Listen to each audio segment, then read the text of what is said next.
also for one term as Sangguniang Panlungsod member. A person who has a heart for Talisay even before he became a councilor. Ladies and gentlemen, Honorable City Vice Mayor Samuel Siote.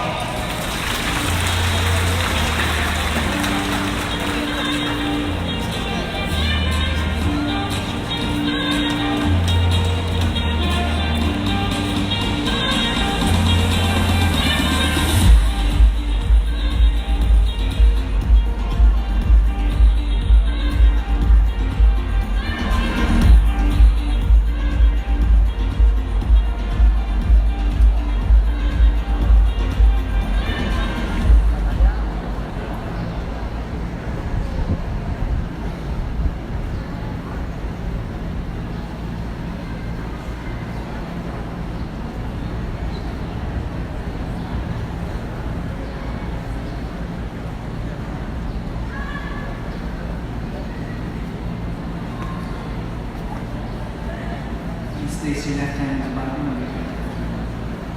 I state your name. I, Samuel Siote, Of state your address.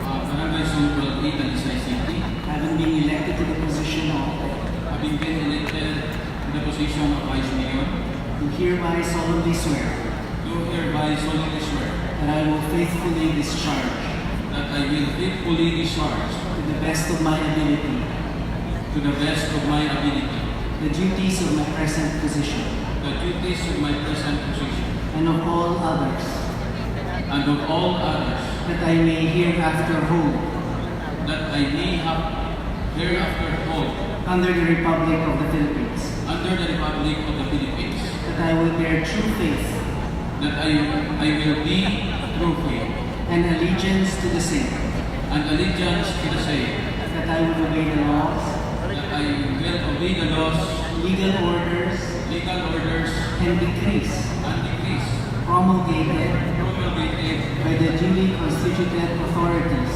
by the duty and constituted authorities of the Republic of the Philippines, of the Republic of the Philippines, and that I shall impose and that I shall impose this obligation upon myself voluntarily, without mental reservation without mental reservation or purpose of evasion. or purpose evasion. So help me God. Well clear. Congratulations, Vice Mayor.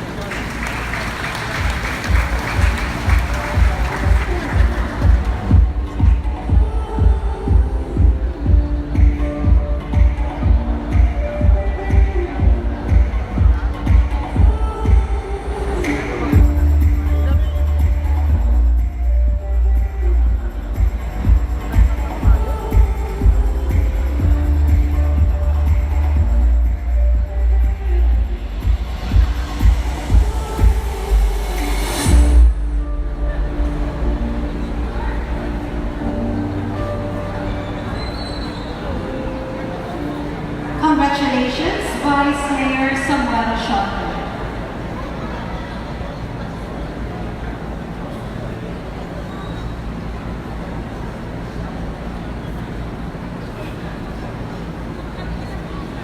Finally, ladies and gentlemen,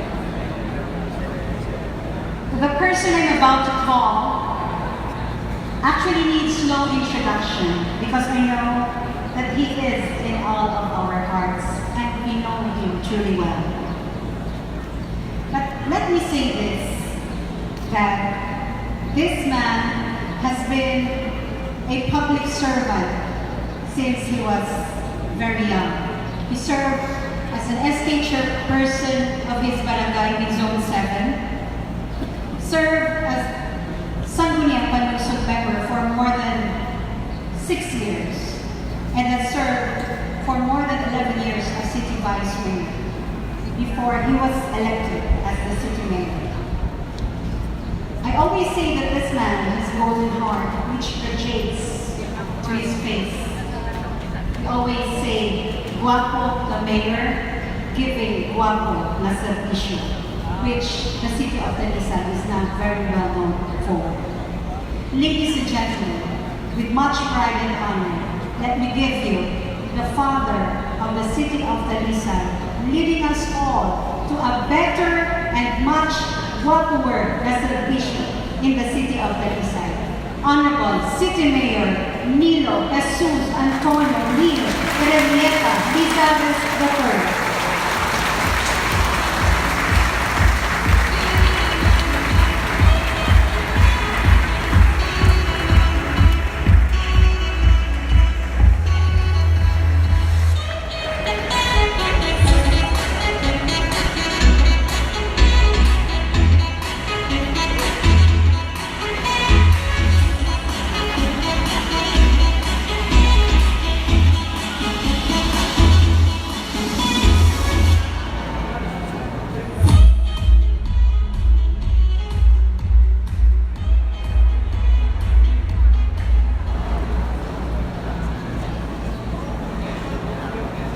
Please place your left hand on the Bible, raise your right hand, and repeat after me.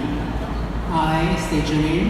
I, Nilo Jesus Antonio Lizares III, Of state your address. of Barangay Zone 7, Having been elected to the position of having been elected to the position of City Mayor of the City of Talisay, Negros Occidental, do hereby solemnly swear do hereby solemnly swear that I will faithfully discharge that I will faithfully discharge to the best of my ability to the best of my ability the duties of my present position the duties of my present position and of all others and of all others that I may hereafter hold that I may hereafter hold under the Republic of the Philippines. under the Republic of the Philippines, That I will bear true faith that I will bear true faith and allegiance to the same. and allegiance to the same, That I will obey the laws, that I will obey the laws, legal orders, legal orders, and decrees and decrees promulgated promulgated by the duly constituted authorities by the duly constituted authorities of the Republic of the Philippines. of the Republic of the Philippines, That I shall impose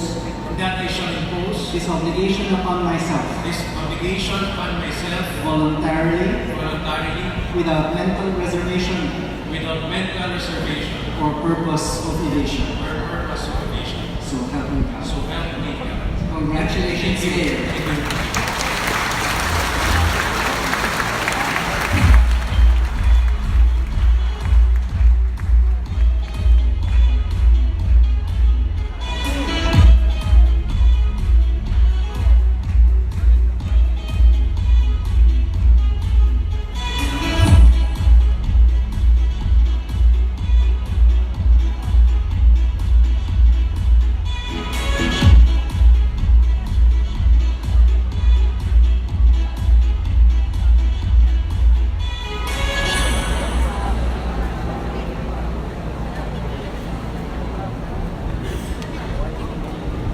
Congratulations, Mayor Nilo Lizares. Congressman Kiko, can you please request me to please stay behind?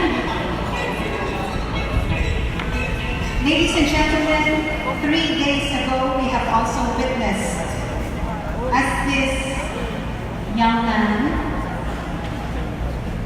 he indeed looks very young, right?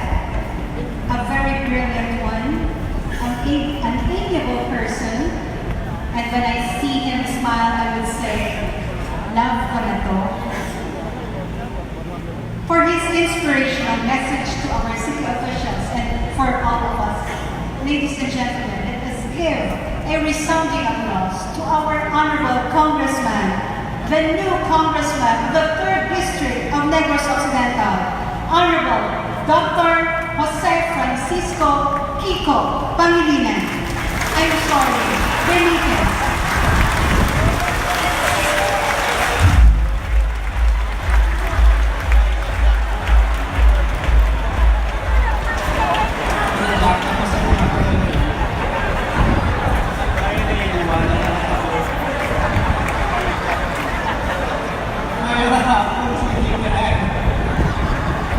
I'd like to start by actually saying congratulations to everyone who took their oath today. Trust Mayor Lizares, this is my first official act as a congressman of the 3rd District of Negros Occidental, which came into effect at noon today. So my message is going to be very short. primarily because I assume Mayor Lizares has a long list of things to tell all of us in his inaugural address. I congratulate all of the officials that took their oath today, but I congratulate even more the Talisaynos who are here present and not present for having elected what I think and I believe truly is probably the best slate out there.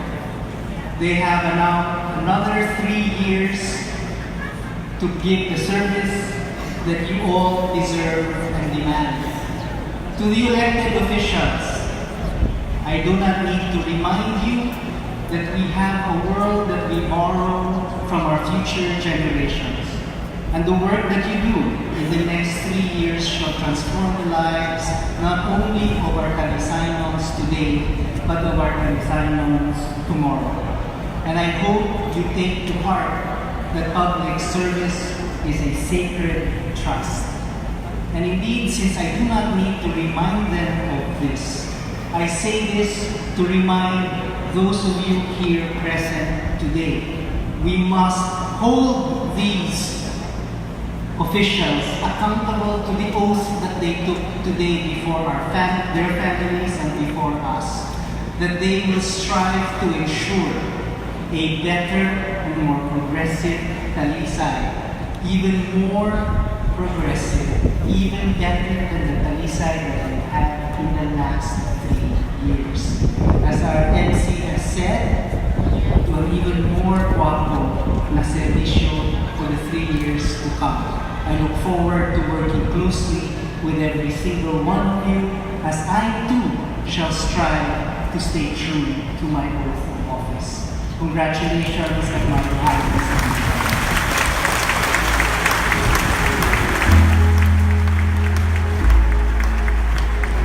See how mesmerized I am that I have forgotten your family name.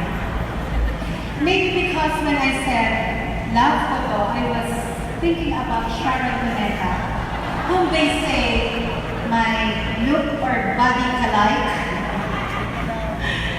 Because the love photo commercials of Sharon Cuneta in McDonald's, I remember that line, and when I said love photo, Sharon Cuneta immediately came into my mind. My apologies. My idol. O, di nagbugtaw, kamutanan.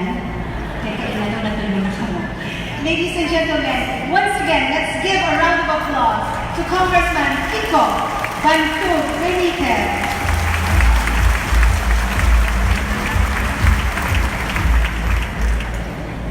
We have heard him in so many speeches, in so many affairs that he has attended. But this message that he's going to give us, I'm sure, will mark in our hearts. Because this very message that he's giving us is the proof that all of us Talisaynos indeed love him very much. Ladies and gentlemen, for his inaugural address, let us all rise to welcome up the stage Honorable Nilo Lizares, City Mayor of the City of Lizares.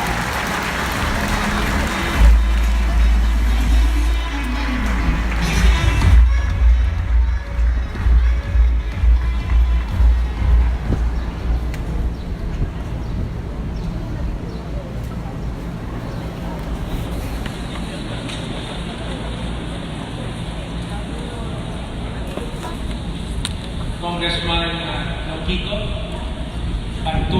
Benitez of the 3rd District, of course. Sa aton man Panlungsod party list representative ng Upper Gigi Blanca. Last termer, Councilor, Congressman Sangguniang.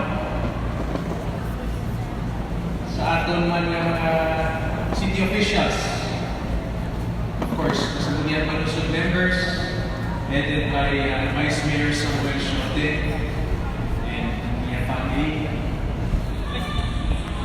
Ang akong pamilya, of course, ang akong asawa dito, si Attorney Lizares, sa akong kabataan, sa akong Iloy,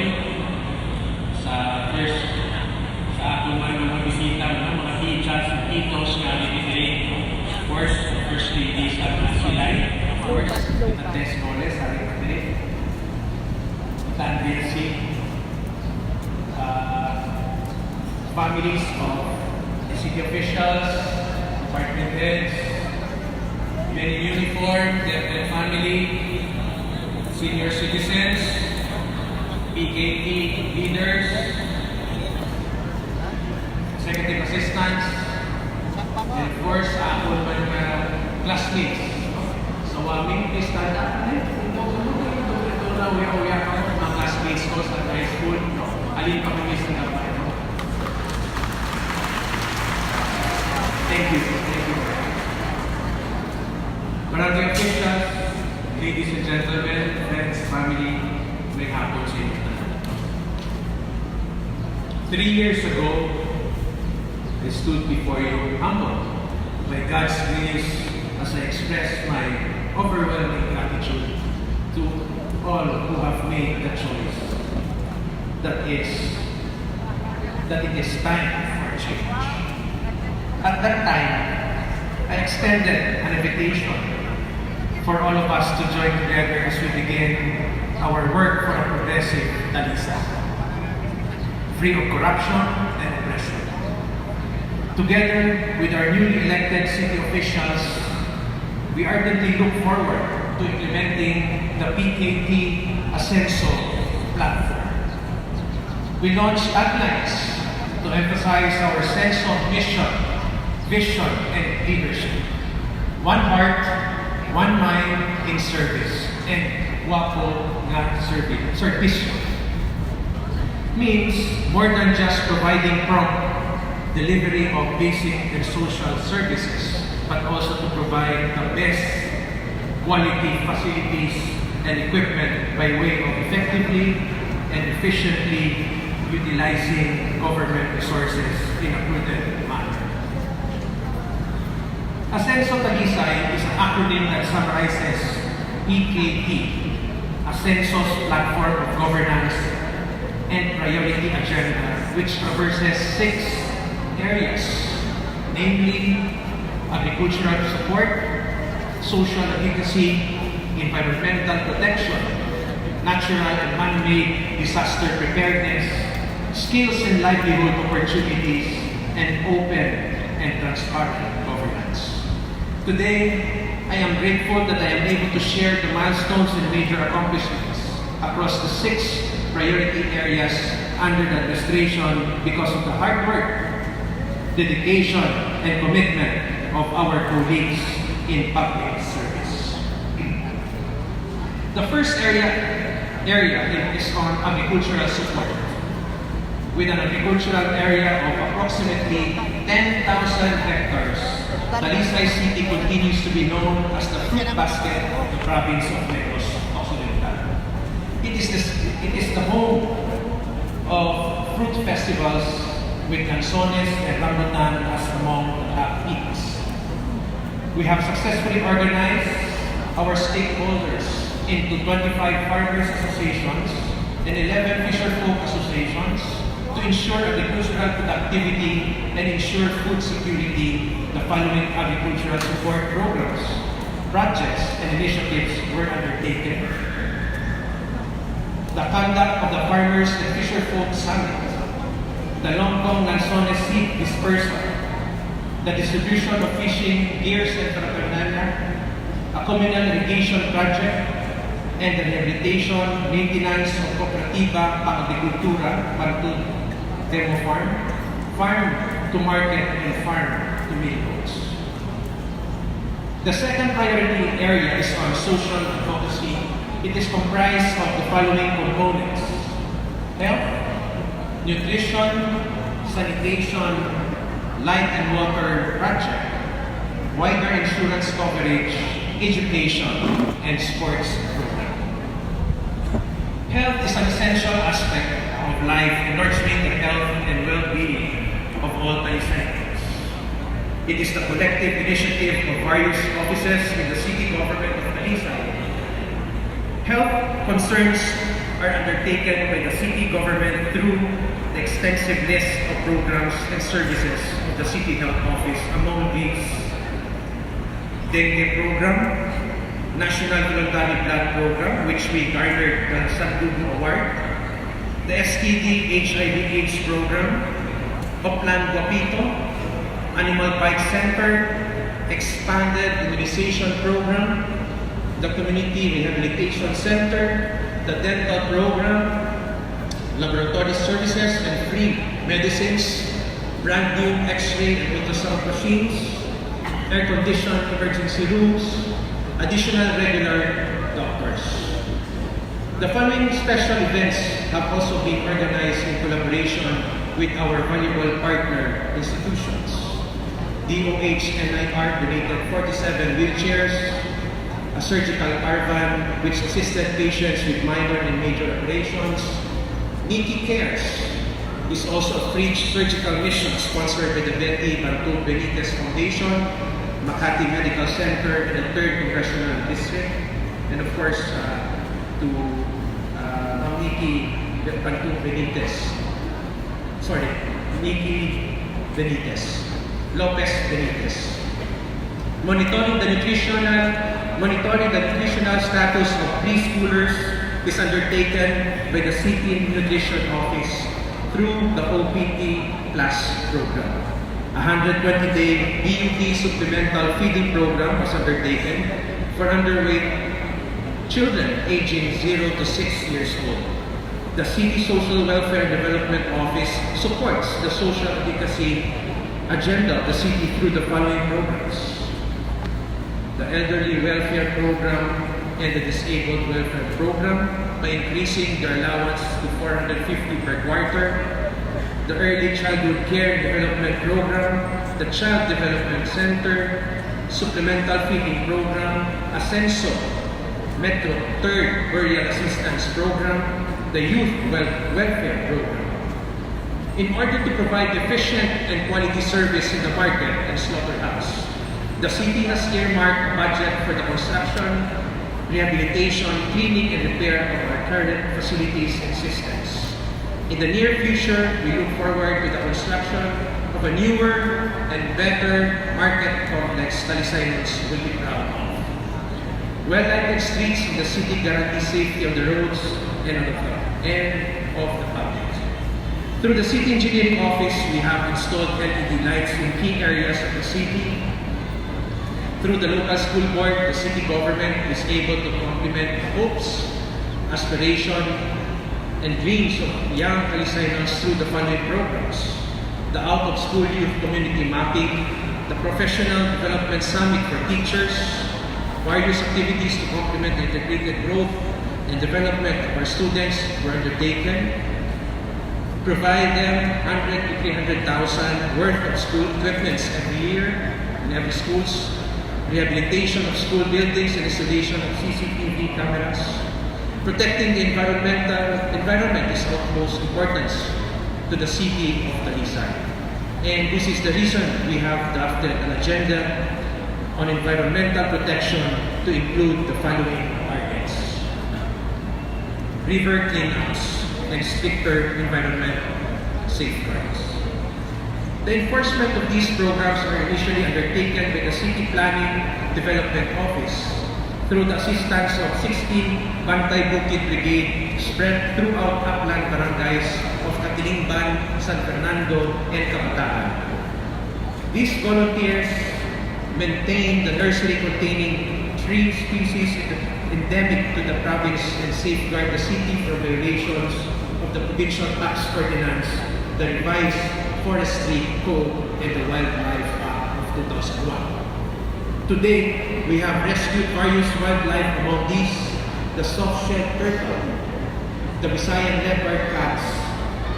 These have been turned over to the Negros Forest Ecological Foundation, Incorporated, for proper care.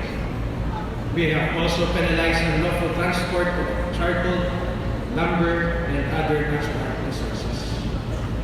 We have taken a bold and magnanimous decision to institutionalize our environmental protection and solid waste management initiatives through the creation of the City Environment and Natural Resources Office. This office has been provided with the technical and human resource necessary to ensure efficient and effective garbage collection, implement a comprehensive solid waste management program, and to supervise the preparation and construction of the sanitary landfill facility. And because of this, we garnered the Gold and Platinum Award of the Seal of Good Environmental Governance this year. Headed by Engineer Wagen Aguado. The city's initiative on environment protection is also complemented by the following projects: youth community immersion, mangrove planting, coastal cleanup, and waste segregation and reduction projects of the purview of jail management and penalty. Coastal graffiti street cleanup drives, adopt the mangrove program, and drives against illegal logging and fishing by the Philippine National Police.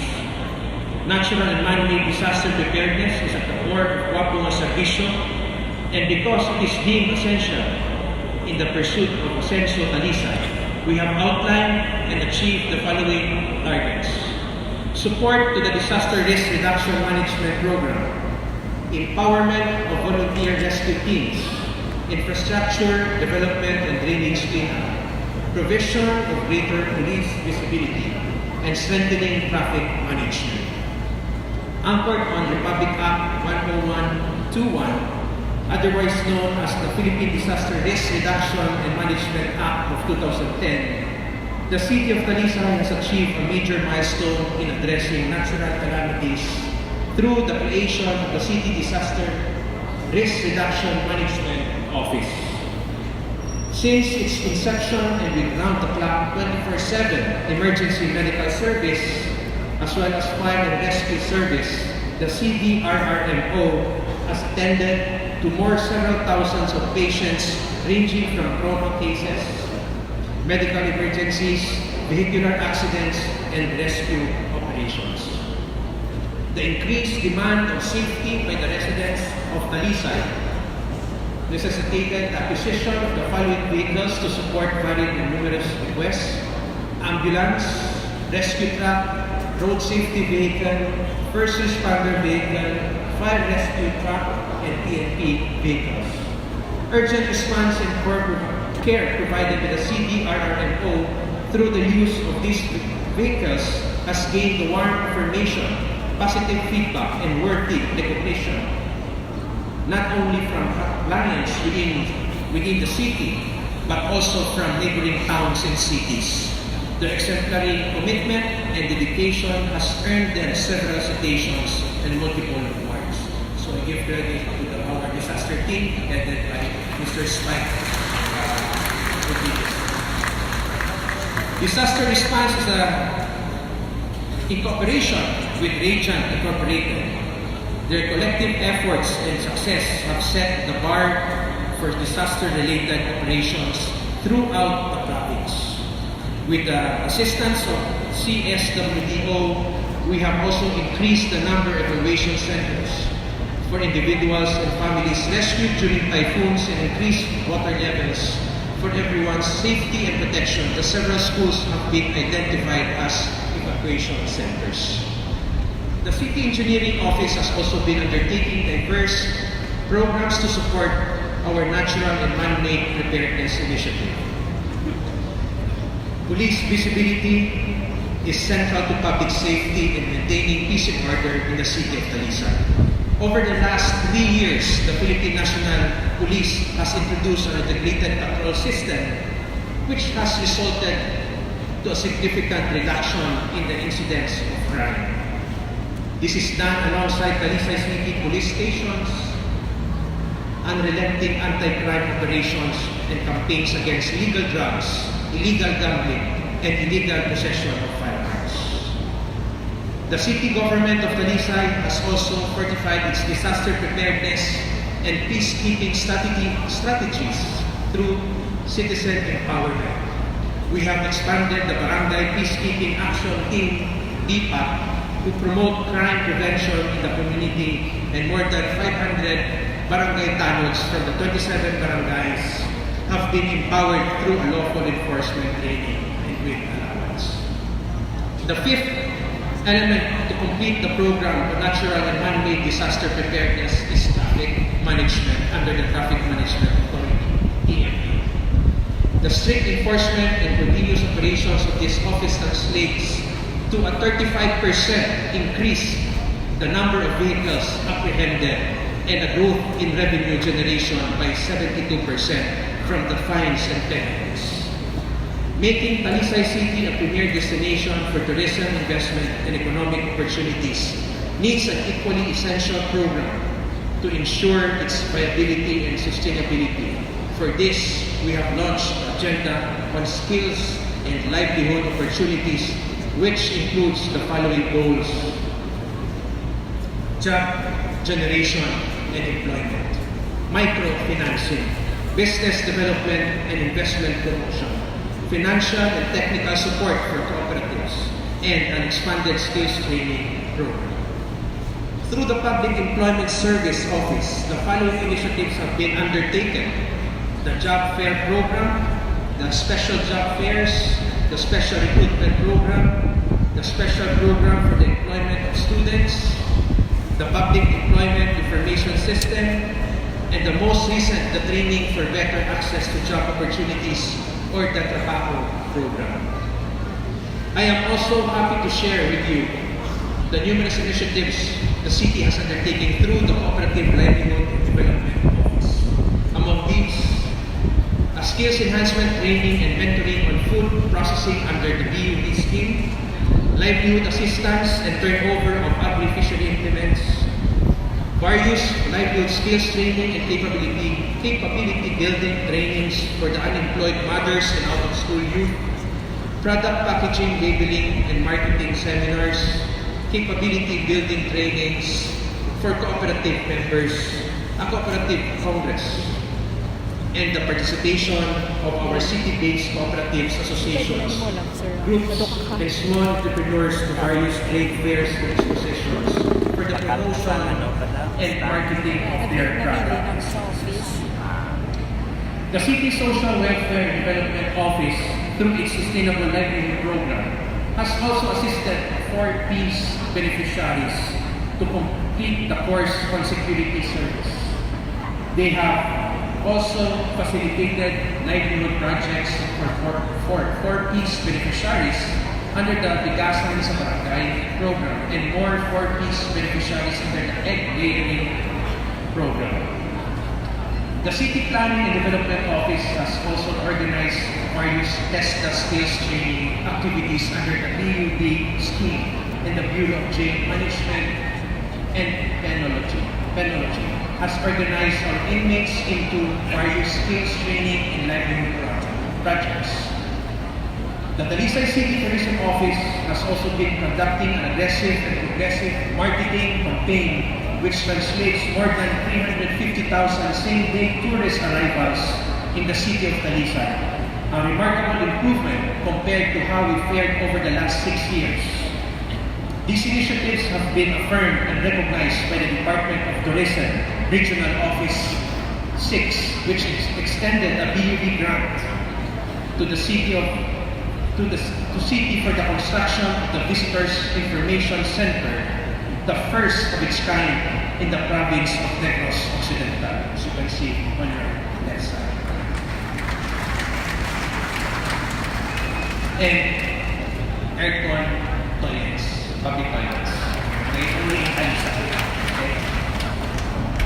This center is envisioned not only to provide tourists with pertinent information, but more important, to curate the Talisay tourist experience, provide one-on-one interaction, organize educational exhibits and cultural displays, and even initiate and facilitate potential investment in tourism in our city. Economic and investment activities in the city of Talisay is rising, and here are some indicators provided by the City Engineering and the Business Permits and Licensing Office. The approval of mid to high-end subdivisions and commercial lots, namely Futura Homes, Fountain Grove, Soledadville, and commercial lots at Ayala North Point. The approval of medium to large-scale enterprises such as Petron Gasoline Station, Wilcon Depot, Prince Hypermart, Mazda, Toyota, Pino Showroom, and Banco de Oro. A 60% increase in the issuance of locational clearances, which generated a 70% increase in income from these permits. We are also working towards enhancing our city's economic development and investment promotion initiatives by way of institutionalizing the creation of the Talisay City Economic Development and Investment Promotion Office, which shall be given the complementary personnel, staff, and technical support as we jointly work